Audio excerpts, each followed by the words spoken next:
Waldis Taveras.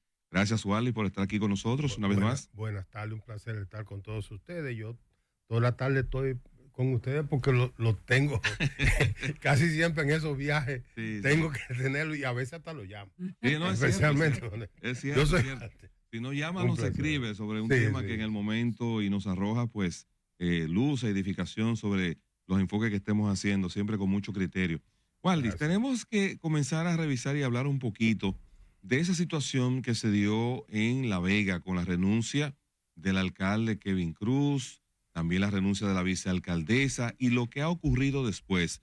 Bueno, hay confusiones en cuanto a que si es el Poder Ejecutivo quien tiene la última palabra para designar al alcalde, porque mientras tanto, quien ha sido designado, pues va a ocupar la posición de manera interina. ¿Puedes darnos tu visión panorámica sobre ese acontecimiento? Lo primero que hay que lamentar cuando un funcionario electo renuncia de una posición, porque la elección no es más que un contrato sinalagmático entre el votante y el electo. Y cada quien puede decidir sobre qué hace con un contrato de este tipo. Lo otro, cuando tú lo miras, ok, Kelvin entendió que su mejor espacio era tener una connotación nacional, que de hecho la tenía por su condición de presidente de FEDOMO, pero la quiso hacer del Poder Ejecutivo y hacer carrera en otro nivel de gobierno que no fue el nivel local. Luego se produce la renuncia de su candidata a la vice, que hay mucha gente no se ha dado cuenta. Ella tiene una experiencia municipal. Ella fue regidora en 2 periodos, incluyendo uno cuando Fausto Ruiz era alcalde, y fue presidenta del Consejo de Regidores. Y luego acompañó a Kelvin en estos 2 procesos. ¿Y qué es lo más preocupante de esto? Fíjense, mucha gente vive desconfiada y rechaza el actual sistema de partido. Y en este espacio, en los espacios siempre se dice, bueno, queda todavía algo de opción de la izquierda. Una izquierda moderada, estilo Brasil y todo eso. ¿Qué nos demostró esa izquierda electoral moderada? Que no tiene capacidad para gobernar. Porque su argumento es, recibimos presión de unos dirigentes políticos, de unos ciudadanos, y renunciamos. Significa que si por una cosa de esa de la vida, en uno de esos inventos que se dan, estas personas llegan a gobernar a nivel nacional, estamos sujetos a que nos dejen en banda, como dejaron a La Vega en banda. Y luego está el asunto de que hay un vacío constitucional. La Constitución del 10, nos guste o no nos guste, fue una revolución en términos constitucional para la República Dominicana. Y una serie de leyes había que adaptar a la nueva Constitución. Entre ellos está la de la administración local, que no es el único caso de vacío. Hay más vacío y más contradicciones, y más si partimos de la sentencia que ha dado el Tribunal Constitucional, anulando disposiciones municipales. Y este es uno de los vacíos que se produjo. Y yo quiero plantear lo siguiente. Mire, en la Constitución del 66 y luego la del 2002, que es una constitución de esa, siempre se argumentó crítica al famoso artículo 55 de la Constitución. Bueno, pues ese artículo señala todos los poderes. Le decía, mire, presidente, usted puede designar a otro. Se hicieron una vista pública, y en el Hotel Lina, Víctor de Asa, actual presidente de la Liga, y en ese momento director ejecutivo de FEDOMO, planteó que dentro de las reformas había que establecer el porcentaje de los ayuntamientos con rango constitucional, como está en Costa Rica y Panamá. Señaló que el presupuesto participativo tenía que tener rango constitucional, aunque con otros niveles. Y objetó esa parte, que es el acápite 11 del artículo 55 de esa Constitución. Y dice, miren, es que si eso se queda en manos del presidente, el presidente no está obligado a aceptar de la terna. Y todo eso se discutió y quedó ese vacío, porque el artículo 128 de la actual Constitución establece las atribuciones del presidente y no le da esa atribución. Mi amigo Julián dice que el artículo 1 de la parte 1 de ese artículo dice que el presidente nombra a los ministros y todo eso. Ahora, yo soy de lo que creo que el presidente no puede tener competencia para designar un funcionario electo, sustituirlo. Es un poder independiente. No, y no solamente por eso, no puede el rey, sustituir a la decisión del pueblo. Entonces, por eso hay de esos 2 criterios, el PRM designó una comisión, Antoliano, Peralta, Víctor Leaza y Eddie Olivares, que van a hacer una propuesta. Ojalá no se aloquen y le pongan en la mano al presidente Abinader tomar una decisión que es contraria a la Constitución. Quiero volver, excusa Manibel, que ahí un poquito atrás, porque tú hablaste de que Kelvin Cruz tenía la visión de proyectar un liderazgo nacional. Entonces, sí, eso es lo que yo entiendo. Ok, bueno, porque si fue así, entonces fue a partir del momento que resultó electo. De lo contrario, entonces ya había un plan estructurado para él garantizar la plaza por ser la figura más popular de ella, y entonces luego salir con la decisión que se adoptó. Fue el alcalde con mayor porcentaje de votación del país. Por eso, para asegurar la plaza lo llevaron, pero ya el plan estaba de que era simplemente ganar la plaza, es lo que parecería ser. Mira, en esto uno tiene que cuidarse mucho, porque en política hay cosas que se ven y otras que no se ven. Y las que no se ven ni se pueden probar, es mejor ni comentarlas. Pero Waldi, bueno, era ahí mismo ese mismo punto, pero no, en el sentido de que en términos económicos, en términos políticos, ¿qué tan afectada podría quedar La Vega con este proceso? Y se lo pregunto porque La Vega no es cualquier municipio. La Vega es un municipio donde la municipalidad tiene más poder en términos económicos que en el promedio, porque hay un negocio que tiene un ribete de cultura evidente, pero es un negocio que es el carnaval. Y la municipalidad mantiene mucho poder sobre el mismo, afortunadamente, yo entiendo que debe ser así, pero eso como que le da algunas connotaciones particulares. ¿Qué tanto puede perder La Vega o ganar quizás en términos económicos y políticos con esta situación que se puede solucionar, pero mantiene un interinazgo en la municipalidad? Sí, pero lo primero es que tú planteas algo importante, ¿hasta dónde va a ser afectada? Te puede afectar económicamente porque un interino va a tener límites de una forma u otra y legitimidad. Ojo, la legitimidad pesa mucho. Segundo, La Vega es uno de los municipios con mayor nivel cultural político de la República Dominicana. Y ese nivel cultural y político puede llevar a que una gran de la población de La Vega se sienta frustrada. Si quienes sustituyen a Kelvin fracasan, el fracaso no va a tener quizás reparación en lo inmediato, porque genera la desconfianza de los ciudadanos. Y ese es un municipio que tuvo pocos niveles de abstención. A mí me preocupa por eso. Y en lo económico sí puede afectar mucho, porque todo el que hace inversión trata de hacerlo sobre la base de tener seguridad jurídica de que quien le dio esa autorización tiene la fuerza legal como para ejercerlo. El que va a invertir va a tener siempre la duda, ¿qué puede pasar si lo que yo estoy invirtiendo me lo está autorizando alguien que es un provisional, un interino? Porque muchas veces se preguntan hasta con lo que son legítimamente, que tú termines en los tribunales, tú te imaginas con un interino. O sea, esas son preocupaciones que tenemos. Y tú planteas esto, tú haces la pregunta quizás hasta con planteamiento. ¿Por qué? Porque cuando tú ves lo que es el carnaval de La Vega, el carnaval de La Vega no es cualquier cosa, es una industria.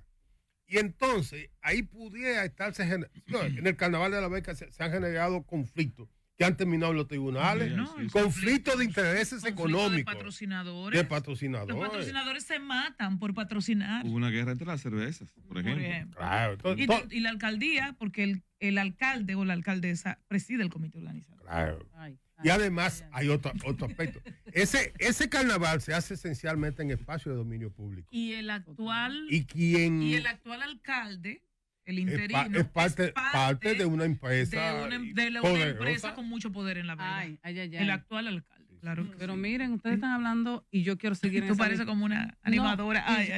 No, lo que pasa es que ustedes están tocando muy claritito que dijeron salud. Las fibras más sensibles y el impacto más real de la salida de un alcalde y de ese alcalde. Ahora yo le pregunto a Waldi, sin quererlo meter en problemas, ¿no ha actuado el PRM como un pillaje político a la sociedad dominicana, donde en varios lugares desde el 2020 ha llevado actores que son queridos por esas poblaciones, que son aceptados por esas poblaciones, que son los más votados del país.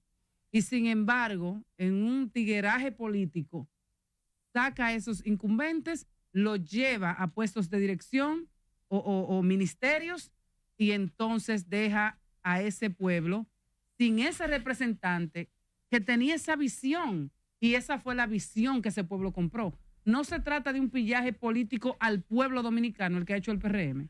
Yo no llego al término como de pillaje. Yo lo que entiendo que es no. Yo lo que entiendo que es una desconsideración al ciudadano a quien usted fue y le pidió un voto. O sea, te pido un voto y estoy haciendo un compromiso contigo. Y han dejado otro para dártelo a ti. Pero no solamente es el PRM, es que tenemos ausencia de partidos políticos. Aquí tenemos estructuras clientelares, electorales y empresariales. Aquí el empresariado decide, el gran empresariado decide las grandes candidaturas de este país, y lo decide no solamente apoyando a alguien, descartando gente. O sea, aquí hay actores políticos que las estructuras financieras y empresariales le imponen a las estructuras de dirección electoral, ese no puede ir en la boleta. Y hay otras estructuras, y esas mismas, dicen, no, el que va en la boleta es este. Este es el diputado, este es el senador, porque representa esa élite. Comenzó quizás cuando los partidos políticos comenzaron a buscar financiamiento de los empresarios. Y un día un empresario se convenció, ¿por qué tengo yo que darle mi cuarto a otro para que vaya a representarme cuando me puedo representar yo mismo, o puede ir mi hijo, o puede ir mi empleado? Usted terminó su comentario anterior con la inquietud que teníamos nosotros, y muy asertiva sobre todo. Gracias. Y sobre todo en un país en donde el 85% del Producto Interno Bruto lo produce el sector privado. También el 85% de las grandes decisiones deben de venir de ahí. Y cuando uno revisa, por ejemplo, las mismas iniciativas en el Congreso, uno se da cuenta por qué aparecen los proyectos y quién los mueve o no. Pero nos llama la atención, y creo que es una preocupación que nos puede abordar a todos, el que candidatos electos, aspirantes a ser electos, políticos en el ruedo político, estarían prefiriendo cuál sería su tasa de rentabilidad en la vida política a través de acciones económicas, y no su tasa de retorno a la sociedad en sus aportes a la misma. El hecho de que yo prefiero ahora un decreto, aunque yo sea el más votado y sea el más favorecido, y que posiblemente después me pueda perjudicar si quiero aspirar a ser más grande. ¿No cree usted que es una dicotomía que pone en peligro también las mismas líneas políticas de otros aspirantes? Porque entonces todo el mundo lo que quisiera es un decreto, pero un decreto también es muy, muy corto en función de lo que usted está dejando atrás. Y un decreto así, de ese tipo, quizás es porque tiene una gran rentabilidad en el corto plazo. Mira, usted parte de un criterio que lo que genera es mucha preocupación. Exacto. Porque la democracia se basa sobre la base de que todos somos iguales. Y si el que vale es el que más tiene, y los que más tienen son pocos, eso nos va a llevar entonces a otro nivel de esclavitud. Cuando habla de eso, de gente que puede votar, dejar un decreto y cosas, el decreto te convierte a ti en un subalterno de otro.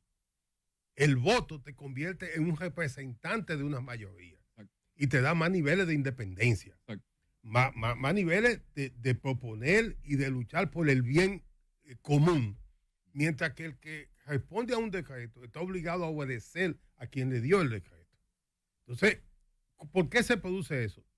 Bueno, casi es difícil establecerlo, pero mi criterio es que se produce primero por falta de conciencia de lo que es la democracia. Segundo, falta de formación política. Aquí habemos muchos profesionales, pero nosotros no tenemos formación política. Y luego de eso, es que las élites de la República Dominicana, a partir de esa época en que comenzaron a gestionar ellos mismos sus espacios de gobierno, han pensado siempre, y es lo que yo creo desde lejos, que ellos entienden que este es un país de estúpidos y que todos vamos a seguir siendo estúpidos. ¿Hasta dónde va eso a suceder? No se sabe. En otros países se pensó lo mismo. Se pensó en Venezuela y miren cómo terminó Venezuela. Se pensó en Chile y miren cómo terminó Chile. Hablo de los que son cercanos y que fue un modelo para nosotros. ¿Qué ha pasado en la República Dominicana? Miren, aquí se hicieron escuelas de formación política. Lo hizo en su momento la izquierda, lo hizo Balaguer. Juan fue el primero, Bosch. Juan Bosch. No, pero Balaguer. El presidente de este partido que era del Moreno. Había una con el MPD, sí. Pero el MPD, por ahí yo tengo todavía los folletos del MPD, de Maximiliano. Miren, pero ¿qué pasó aquí? Balaguer lo hace en términos ideológicos, el social cristianismo, como un contrapeso a Peña que planteaba la socialdemocracia, que fue lo que se debatió en Europa. Y Bosch, en medio de eso, plantea entonces los círculos de estudio y plantea una línea intermedia. Pero ¿qué ha pasado a partir de ahí? Miren, con Balaguer cierran la escuela de los socialdemócratas. Muere Peña y le cierran la escuela de formación política al PRD. En el 2001 el PLD decidió vengan todos y no tienen que estudiar. Y la izquierda es inexistente.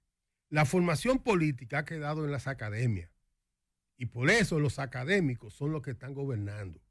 Y todos los demás, lo que somos peones electorales. Y esos peones electorales buscan votos, le dan una cantidad de dinero que se llama logística para que tú muevas los de abajo y que vayan contigo. Entonces, la democracia dominicana puede estar en peligro. Mire, ese informe que publicó el Ministerio de Economía, Planificación y Desarrollo eso es clarísimo. Es la demostración más evidente de que quienes gobiernan, una parte de los que gobiernan, especialmente los de la sociedad política civil, no saben lo que es gobernar.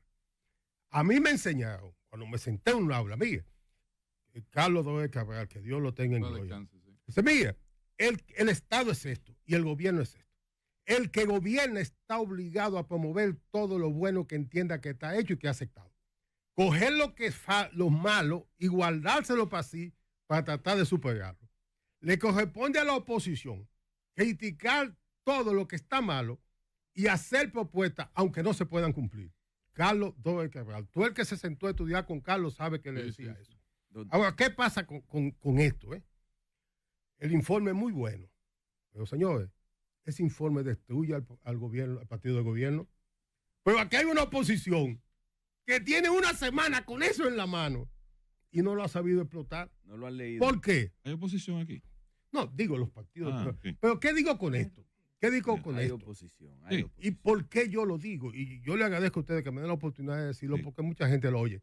Aquí lo que estamos es al borde de una crisis del sistema democrático. Don Waldis, yo creo que sí. Ha dado como 3 titulares. Porque, atención, departamento de prensa. Depende de la pregunta que se le haga. El precedente sucedido en La Vega, yo creo que abre un espacio para que vacíos jurídicos puedan ser llenados. Esas lagunas, entonces, pudieran ser cubiertas. Hemos reflexionado aquí que en La Vega posiblemente el próximo alcalde sea una gente que no aspiró, que no compitió, que no hizo ninguna propuesta ni llegó a compromisos políticos y sociales con la comunidad de La Vega. El artículo 64 de la ley 177-07, que es del Distrito Nacional y los municipios del país, no dice cómo pudiéramos resolver esa situación. Ahora, nosotros pudiéramos pedir al Poder Legislativo que se pudiera aprobar una ley, ya que el Poder Ejecutivo tiene el control del Congreso, el partido de gobierno tiene el control del Congreso, para que quien pueda ocupar esa vacante, ya que no está el alcalde ni la vicealcaldesa, sea una persona electa. Y ahí entonces me voy al Consejo de Regidores, donde el presidente de la sala capitular o un regidor cualquiera que tienen suplentes pudiera establecerse en la ley que ocupen la posición de alcalde y un suplente subir a la condición de regidor. Esto pudiera ser posible y se pudiera entender que de hacer un pacto político para resolver esta situación? Yo sostengo que hay un vacío constitucional. ¿Por qué? La Constitución establece el proceso de sustitución a diputados y senadores.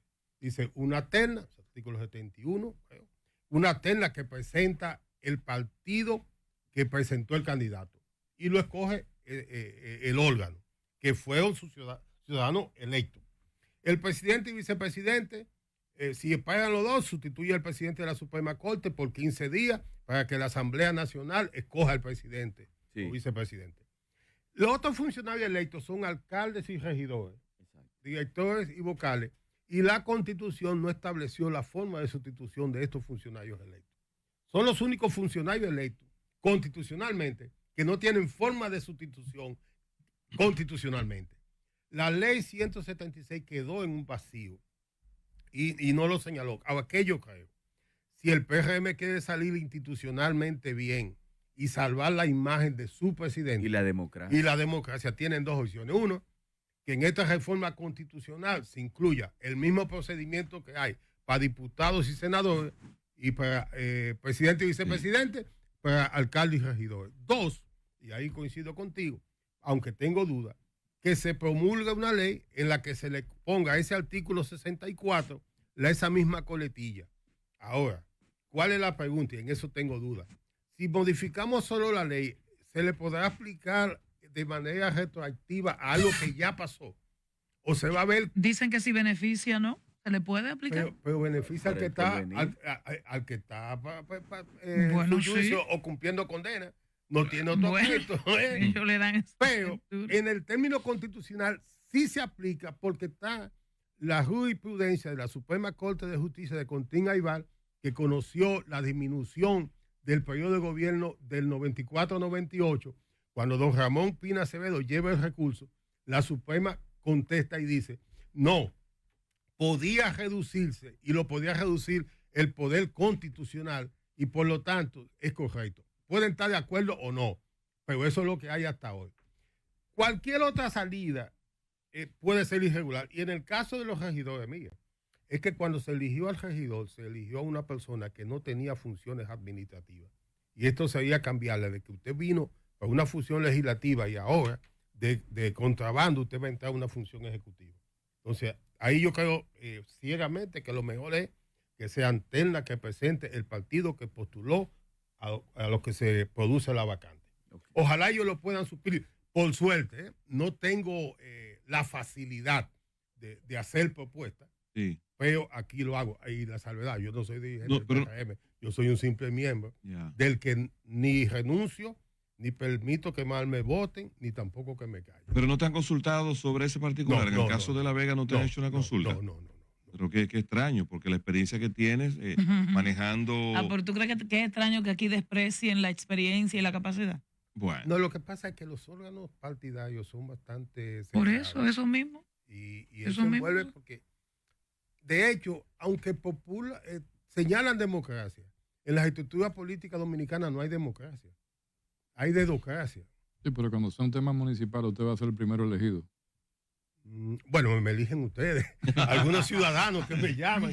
Mira, Waldi, me negaron un permiso, ¿qué hago? Pero a ellos no les gusta. Bueno, ¿no será porque usted tiende a hablar claro y tiene criterio propio y plantea lo que cree?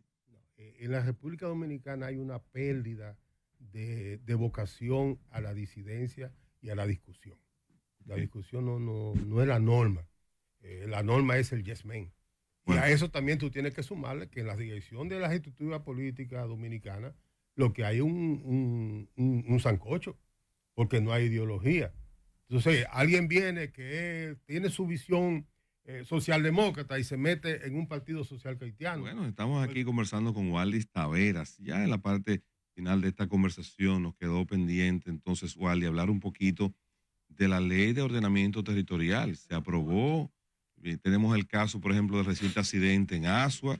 Y ahora, ¿por qué no se aplica la ley de ordenamiento territorial? Porque, por ejemplo, ese negocio que provocó esa tragedia o el punto donde se provocó esa tragedia está prácticamente sobre la calle. Y eso no he visto ninguna iniciativa a corregir, demoler, mover. ¿Qué es lo que pasa? Mira, lo primero es que aquí tenemos muchas leyes que no se cumplen y por lo tanto pasan a ser letra muerta. Lo de la ley de desordenamiento territorial no es más que... ¿Cómo que desordenamiento? Porque es un folleto de definiciones, porque no ordena nada. No dice esto, esto y esto. Entonces, qué desgracia. Bueno, pero si la leemos, vemos que el mejor folleto para entender las definiciones del ordenamiento territorial es esa ley. Segundo, lo único que dice es, miren, Ministerio de Economía, Planificación, Desarrollo y Ministerio de Medio Ambiente hagan un plan nacional de ordenamiento territorial. Eso no se ha hecho, pero eso no fue nuevo.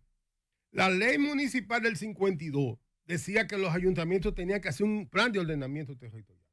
La ley de medio ambiente del año 2000, hace 24 años, dice que la Secretaría de Medio Ambiente y Recursos Naturales, hoy Ministerio, y el Secretariado Técnico de la Presidencia iban a hacer el Plan Nacional de Ordenamiento Territorial. No se ha hecho. O sea, esa ley no tiene sentido. Es un buen instrumento para que mucha gente se haya ganado unos cuartos buenos sobre la base de presentar un buen texto que muy bueno para los estudiantes, pero no ha costado de manera mucho. Aquí lo que se han hecho son diagnósticos, no plan de ordenamiento, porque lo que se ordena tiene que estar en virtud de una ley o de una ordenanza.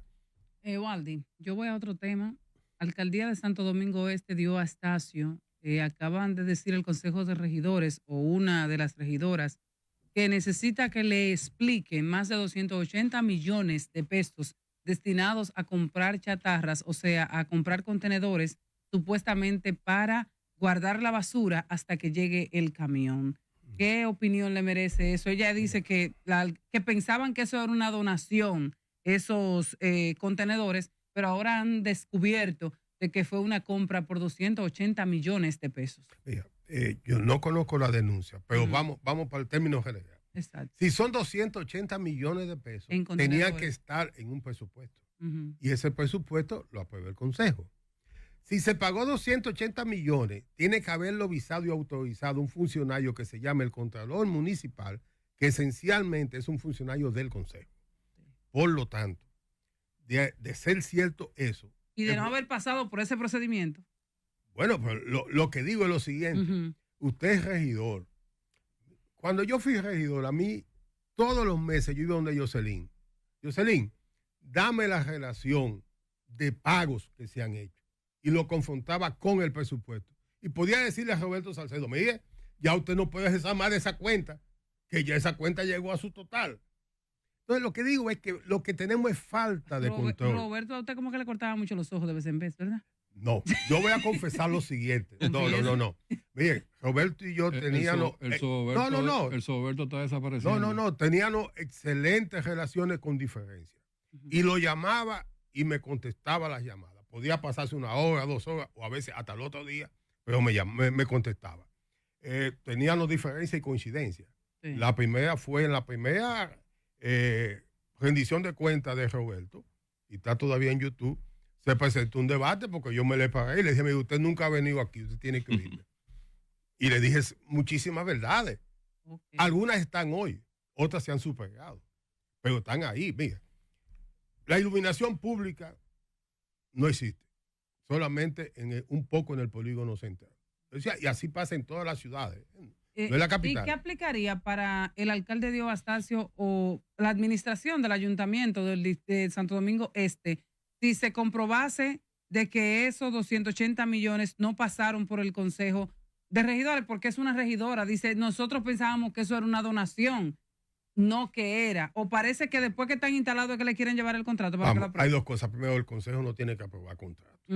Eso tiene que haber pasado por un proceso de licitación pública. Porque la ley 340 establece eso. Por lo tanto, hasta ahora, yo quiero dudar que eso haya pasado. Porque si eso pasó, entonces, mira, si eso pasó, Contralor Municipal que firmó, le debe pasar lo mismo que le pasó al Contralor de la gestión de Raúl Mondesí. El comité de compra, que debe fiscalizar, el tesorero que firmó, el alcalde que lo haya autorizado y los regidores que lo hayan callado. Porque, ¿qué pasa? cada 3 meses te rinden un informe de ejecución presupuestaria y tú tienes que aprobarlo, rechazarlo o observarlo. Y si tú lo apruebas en esas condiciones, eres cómplice. Pero, don Waldi, eso es un tema aberrante e insólito. Contenedores para guardar basura. O sea, contaminante. O sea, llueve y le cayó. Es como un tanque grande. Nada, o sea, sí, pero un tanque sin tecnología para. Ellos dirán que grandes problemas, grandes contenedores. Y la van a sacar con eso es una desnaturalización de lo que es una volqueta. Exacto. Es otra cosa. Pero entretener la basura tirada en el piso que colocarla ahí. ¿Cuál es la diferencia? Es que no se no, vea. Oye. No, pero ahí es más contaminante. Si hay una ley que es un disparate. Acumula bacterias. Yeah. Sí. ¿Tú sabes por qué la ley de residuos sólidos es letra muerta? Como es la de tránsito. Sí. Señor, ese accidente de Asua tiene contenido más que ahí. A ningún ciudadano aquí se le ha puesto una multa por violar la ley de tránsito. Y hay multa para los ciudadanos. Cuando están en la vía. Segundo, aquí hay disposiciones en esa ley que a los amigos transportistas no se le aplica. Aquí esa ley tiene disposiciones que a los dueños de las empresas de transporte grandes tampoco se le aplica. Y para colmo, las autoridades tampoco someten a nadie. Entonces, esa es una ley muerta. Y oigan, siempre se dice que, y la magistrada dice, la ley se deroga. Debe ser por una derogación legal. Sí. Pero existiendo, si no se cumple, es letra muerta. Finalmente, La Vega, Jarabacoa, específicamente con el tema del vertedero, el botadero de basura, ¿qué es lo que pasa allí? Un desconocimiento total de la ley de residuos, porque los ayuntamientos no tienen nada que ver con la disposición final. La disposición final es una responsabilidad del Ministerio de Medio Ambiente y de la fiducia de residuos sólidos. Por lo tanto, ellos no tienen esa competencia.